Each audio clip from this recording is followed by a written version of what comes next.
Halo guys, jumpa lagi dengan Kapten Vincent. Hari ini saya berada di Flight Deck Indonesia, ditemani dengan Bung Fitra Eri.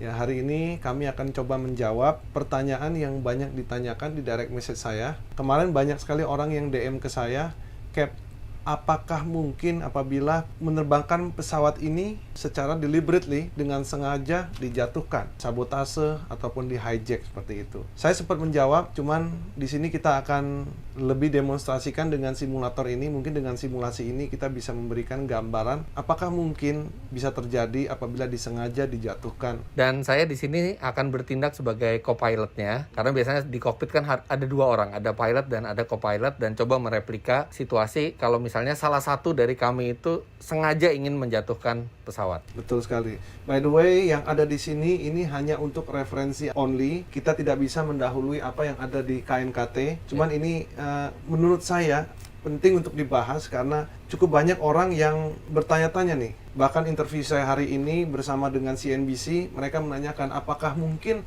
pesawat itu sengaja dijatuhkan. Jadi saya akan berikan contoh apa yang akan terjadi di sini. Dan juga mungkin kelihatan juga grafiknya di radar seperti apa jika misalnya terjadi seperti itu. Betul sekali. Secara teknis bisa saya sampaikan bahwa untuk pesawat yang terbang, semakin tinggi kecepatannya, radius putarnya pun semakin besar.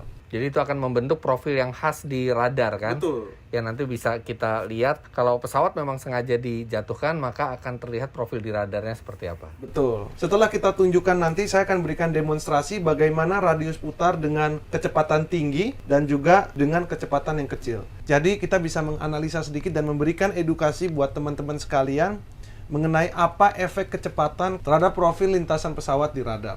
Oke, sekarang kita akan mulai terlebih dahulu. Kita akan terbangkan sesuai dengan SID-nya, itu ABA 1 Delta.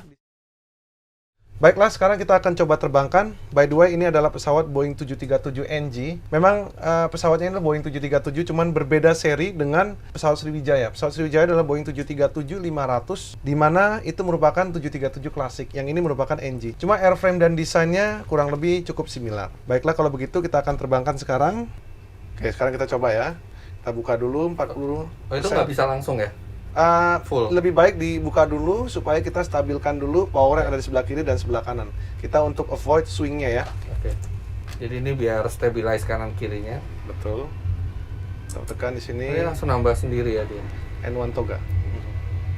Tekan.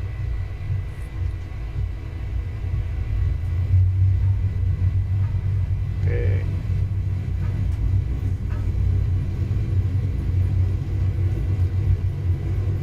Knot, Cek. 80, 80 knots. 100 knot. Ya. Dikit lagi V1 rotate. Oke, kita akan naik ke 11.000 kan? Ya, kita naik ke 10.500. 10.900. Gear up. Gear up please.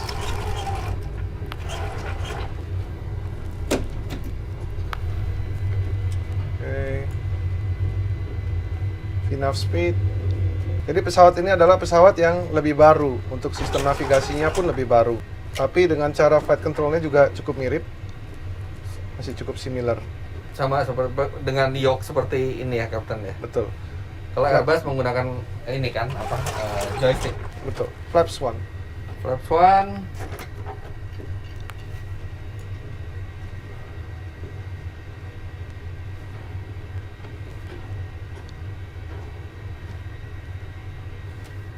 Flaps up. Flaps up. Cek. 3000 feet.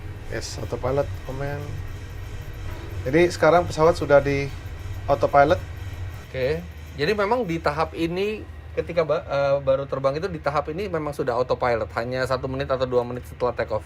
Biasanya ya kita sudah nyalakan autopilot karena kita mengurangi beban load kita sebagai pilot. Karena kita kalau terlalu banyak terbang itu, jadi fokusnya itu terlalu banyak. Apalagi di 0 sampai 10.000 kaki adalah termasuk sesuatu yang krusial. Sangat krusial ya. Nah, kita lihat ya, ini ketinggian 5.000. Kita cek dengan data ya, coba dilihat di sini. Itu kita ground speed-nya kurang lebih 240 Kita 241 sekarang di Nah, pesawat. betul. Dan ketinggian 7.700. Kita ketinggian 7.900. Ya, mirip berarti kurang banget lebih ya. Kurang lebih ya. Oke, kita continue, kita rilis. Nah, kita lihat nih. Di Arjuna kita kurang lebih sekitar 9.600. Mendekati Arjuna ya. Nah, sepertinya di poin ini dia mendapatkan direct ya. Kita anggap saja direct routing ke, Direct routing itu maksudnya kita dikasih direct. langsung. Coba ke Tombo. Direct. Oke, kita lihat ya. Langsung menuju straight ke Pontianak. 10,000. 12.000, Jadi ini kita sekarang udah di 12.000. persis kita direct ke Tombo ini. Lihat tracknya. Oke, kita naikkan ke VNAV ya. Kita anggap saja pesawat ini sudah climb di heading 047. Oke. Dan biasanya di atas 10.000 kaki, pesawat ini akan accelerate. Oke, kita bisa lihat ya, airspeed-nya naik. Sekarang kita bikin skenario seperti yang ditanya. Oke. Bagaimana apabila kita, Saya mau jatuhin. Misalnya saya yang mau jatuhin nih ya. silakan coba. Oke. Nah, Saya silakan aja. akan matiin autopilotnya dulu. Oke. Oke. Sekali lagi. Udah autopilot mati dan saya akan langsung ke depanin. Ya. Depanin seperti ini. Oke, tapi di sini kan ada kapten. Nah iya, Kapten jadi bisa tidak dilawan. akan Oh setuju. iya. Dia akan lawan. Ini kontrolnya ini kan Lah, akan artinya- bisa dilawan. Nah artinya kuat-kuatan dong kalau kayak gitu. Kuat-kuatan. Nah, terus walaupun begitu kita ikuti. Walaupun ke kiri, dia avoid ke kiri, Ah, dan dia avoid ke kanan. Coba, misalnya. saya kanan gini ya. Saya mau Walaupun jatuhin ya. begitu, secara teknis, kemungkinannya kecil kalau menurut saya. Jadi tidak mungkin langsung jatuh ya, pasti akan Enggak. ada perlawanan ya. Ini perlu waktu yang sangat lama. Biarkan aja, biarkan saja. Biar dia ke arah sana. Oke. Coba misalnya 5.000. Coba. Ya, oke. Ini 4.000 feet Sekarang kita mau lihat bagaimana dengan data yang ada di sana. data ininya ya, jalurnya ya. Kalian bisa lihat ketika pesawat ini dipaksa turun dan dibelokkan ke kanan, hasilnya tidak bisa patah seperti yang ada di flight radar. Setuju ya, Bung Fitra? Di sini hasilnya gambarnya tidak sama. Jadi tetap landai ya dia ya. Tetap landai karena radiusnya jadi besar, karena kecepatannya tinggi. Jadi menurut saya tidak masuk di akal kalau dia dipaksakan segini. Dia perlu proses untuk menurunkan pesawat. Kalau saya bikin pesawatnya seperti itu gimana? Kita boleh coba, tapi tetap akan selama kecepatan kita tinggi, Iya. tetap akan Landai. shallow, landai. Oke? Jadi sudah setuju, ini berbeda ya. Oke. Oke, sekarang kita coba lagi. Baiklah, untuk percobaan kedua saya akan meminta co-pilot Jason akan menerbangkan pesawatnya dengan asumsi dia akan melakukan hijacking dan menjatuhkan pesawatnya dengan disengaja. Sekarang kita directkan dulu ke Tombo. Ya, kita bisa lihat ground speed-nya sudah mulai meningkat sama seperti yang ada di gambar flight radar. Oke, 10.900. Silahkan Jason, disconnect autopilot. Yang pertama, seorang kapten tidak akan mengizinkan seperti ini tentunya. Cuman kita akan lihat apakah yang akan terjadi.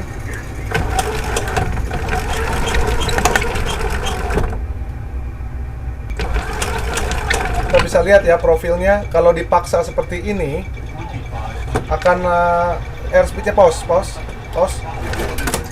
Kita bisa lihat bagaimana pesawat ini crash dengan ground speed lebih dari 500 knot. Jadi ini tidak sama dengan apa yang ada di profil flight radar. Oke, sekarang kita coba lihat ya, bagaimana gambarnya, apakah sama atau tidak. Di sini juga tidak masuk. Pertama kita lihat bagaimana pesawat ini berputar, tapi tidak sesuai dengan profilnya, walaupun kita sudah belokkan ke kiri dengan speed yang sangat tinggi. Dan juga airspeed yang kita lihat tidak sesuai. Airspeed yang kita lihat adalah 500 knot lebih. Sedangkan kita lihat dia sempat menunjukkan 115 knot di ketinggian kurang lebih di bawah 10.000 kaki. Jadi ini juga tidak sesuai dengan profilnya. Oke, sekarang saya akan coba menunjukkan bagaimana radius putar pesawat ini dengan berbeda kecepatan. Sekarang kita akan terbangkan pesawat ini dengan kecepatan 300 knot. Kita akan putar 180 derajat. Kita lihat hasilnya. Kita akan bedakan di heading 090 ke heading 270. Oke, ini dengan bank maksimum 30 derajat. Coba kita lihat berapa lama dia memakan waktu untuk mencapai heading 270 dengan bank maksimum.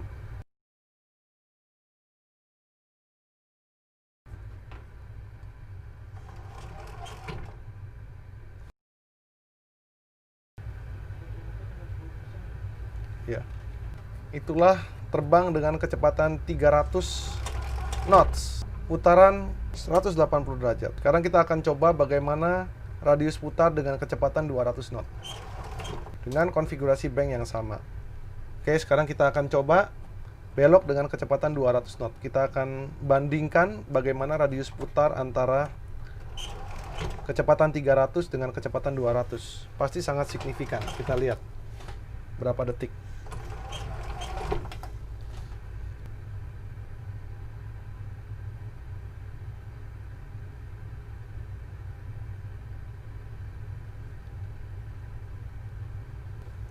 Baiklah, ini memakan waktu 1 menit dan 10 detik untuk dengan kecepatan 200. Oke, kalian bisa melihat di sini dengan kecepatan 300, kalian bisa lihat radius putarnya sangat besar. Tapi dengan kecepatan 200, radius putarnya sangat kecil di sini.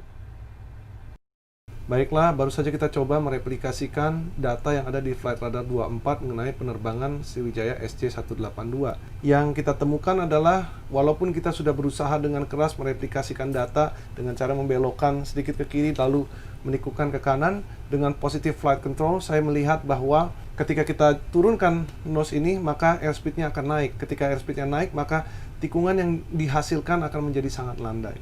Yang bisa saya sampaikan dan simpulkan adalah, kecil kemungkinan apabila penerbangan ini dipaksakan dengan sengaja untuk dijatuhkan, baik itu dalam bentuk sabotase ataupun hijacking dari siapapun itu. Akan tetapi, peristiwa ini kalian bisa lihat ya, tikungan yang sangat tajam, steep climb, lalu steep descent seperti itu. Karena kalau dilihat dari heading 046 ke 339 itu adalah 70 derajat. Signifikan sekali. Apabila kita belokkan pesawat ini juga diperlukan waktu yang cukup panjang untuk membelokkan pesawat dari 046 ke 339. Jadi kesimpulan yang dapat saya sampaikan, kecil sekali kemungkinan apabila dengan sengaja menurunkan pesawat ini. Jadi demikian yang dapat saya sampaikan. Semoga informasi ini bermanfaat. Sekali lagi, ini hanya trial yang tidak berdasar. Saya hanya ingin mencoba bagaimana reaksi pesawat ketika dipaksa turun. Maka tidak akan sesuai dengan profil yang ada di Flight Radar. Dan juga semoga konten ini dapat menjawab pertanyaan kalian seputar apabila disimpulkan bahwa pesawat ini dijatuhkan secara paksa. Saya tidak setuju dan kecil kemungkinan itu terjadi. However, ini hanyalah simple test yang bisa saja salah. Tapi pada saat ini orang yang bertanya-tanya, ini yang dapat saya sampaikan buat kalian semua. Terima kasih, jumpa lagi di video saya berikutnya.